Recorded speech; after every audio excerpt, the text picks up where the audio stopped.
disciple, voilà ta mère. Parole qui est inscrite dans Jean chapitre 19, versets 26 et 27. Jean chapitre 19, versets 26 et 27. Nous avons la première parole là dans Luc 23, verset 30, verset 34. Deuxième parole, Luc 23, verset 43. Troisième parole dans Jean chapitre 19, verset 26 et 27. Il dit, femme, voilà ton fils. Disciple, voilà ta mère.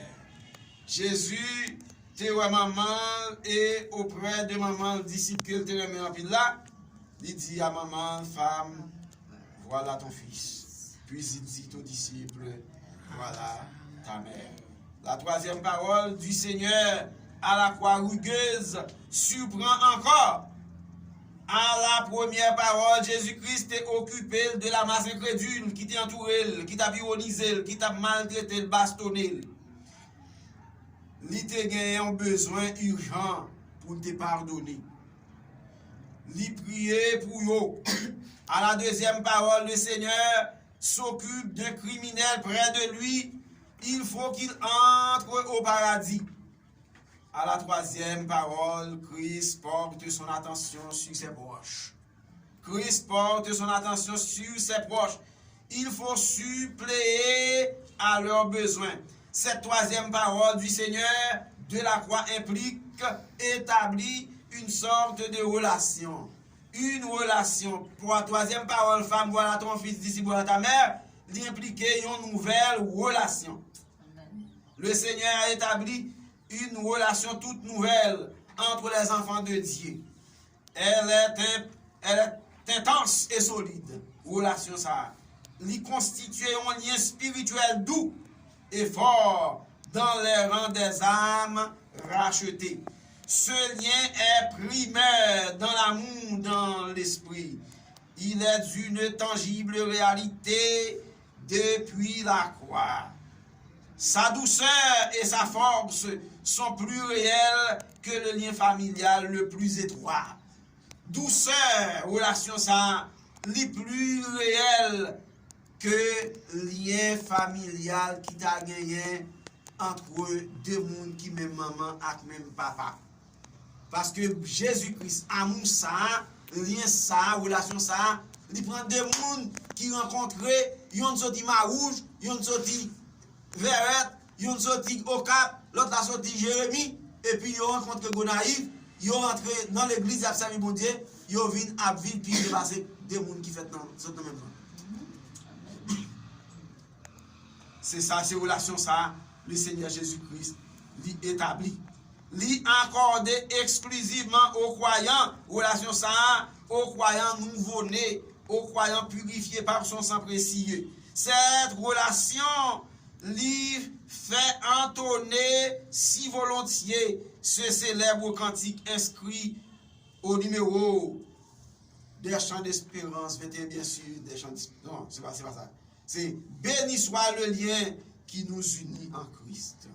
21 créole qui dit béni croix qui marie. Que nous n'avons Christ. Fraterniser, monde qui unit, fait nous comprendre ciel là. Tout pécheur venant à la croix, il trouve lien ça qui unit tous les membres de l'église universelle, tous les membres de l'église locale et toute la famille spirituelle en Christ. Colossiens 2, verset 19. Quel bienfait que ce lien divin placé par le Seigneur dans l'âme des siens. Il nous enrichit de larges cercles d'amitié qui ne cessent de s'accroître. Il unit nous, nos grands cercles, les amis, qui grandit de jour en jour. Nous arrivons au Cap, amis. Nous arrivons Jean-Abel, amis. Nous arrivons par des pères, amis. Nous allons aux États-Unis, amis. L'aide-nous dans le Seigneur. Ces amis ont grandi. C'est lien ça, nouvelle relation, mon Dieu, Jésus-Christ, sont établis. Bye. De tous les temps, des liens solides. Non seulement, il y a une relation nouvelle, mais tout, il y a une relation spirituelle. Femme, voilà ton fils. pauvre Marie, une épée saute, tranché cœur, tranché nam ni, exactement comme le prédit le vieux Siméon dans Luc chapitre 2, versets 34 et 35. Quel déchirement de cœur de voir son fils bien-aimé passer par le supplice, aussi machiavélique, aussi dangereux, aussi attristant, aussi dur. Quel déshonneur pour Marie, pour sa famille. L'ange Gabriel a promis que le Très-Haut donnera son trône à David et ce règne n'aura point de fin.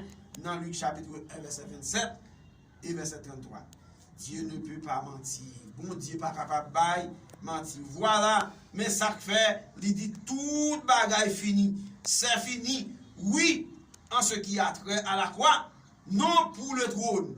Pour la croix, tout bagaille fini. Parce que la mission de la croix vient d'être accomplie. Mission de la croix sont accomplie. Jésus-Christ est de mourir sur la croix. Tout ça a fait, tout ça Satan fait pour t'a renoncer, pour ne pas mourir, pour le gagner une bataille là. Il dit pas baisser les bras. Sans te mettre tes coups, pour mourir. Amen.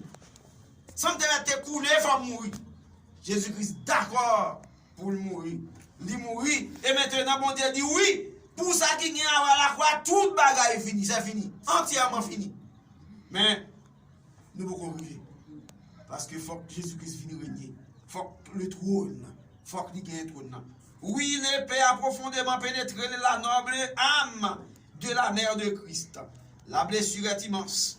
Le Seigneur omniscient savait les besoins imano-spirituels de sa mère pour s'adonner à Marie, ainsi, femme, voilà ton fils, et à Jean pour dire, disciple, voilà ta mère. Pour répondre aux besoins de consolation et de réconfort spirituel, Jésus te connaît bien que Jean t'ava moun qui pi proche Marie pour répondre à besoin ça yo que 10 petites qui t'a sauté dans Marie.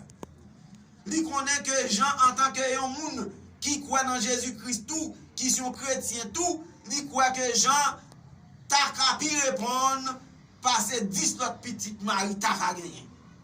C'est ça que fait lui confier Marie maman avec Jean.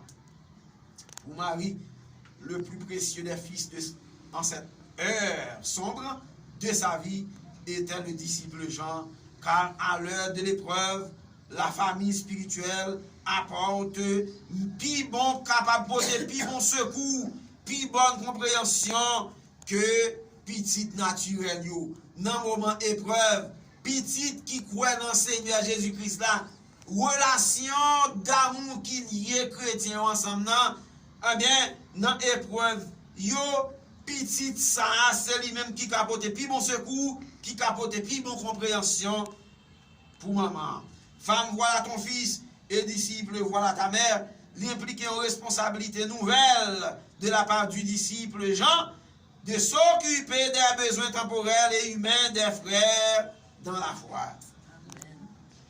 C'est la raison pour laquelle Jésus exige à Jean de prendre en charge Marie, privée de son fils bien-aimé, à savoir Jésus-Christ qui vient d'être crucifié. Il a pour mandat, Jean a pour mandat, pour lui un instrument de consolation, pour lui un appui spirituel, pour le garant de sécurité matérielle pour Marie. À travers cette parole adressée à Marie et à Jean, le bon Jésus nous appelle à l'action. Le bon Jésus nous appelle à l'action. L'amabilité, la courtoisie, la considération et la charité sont autant de résultats directs de la foi chrétienne. Est-ce que l'Église produit ou bien produisant des fruits dignes aujourd'hui? Femme, voilà ton fils. Disciple, voilà ta mère. La troisième parole,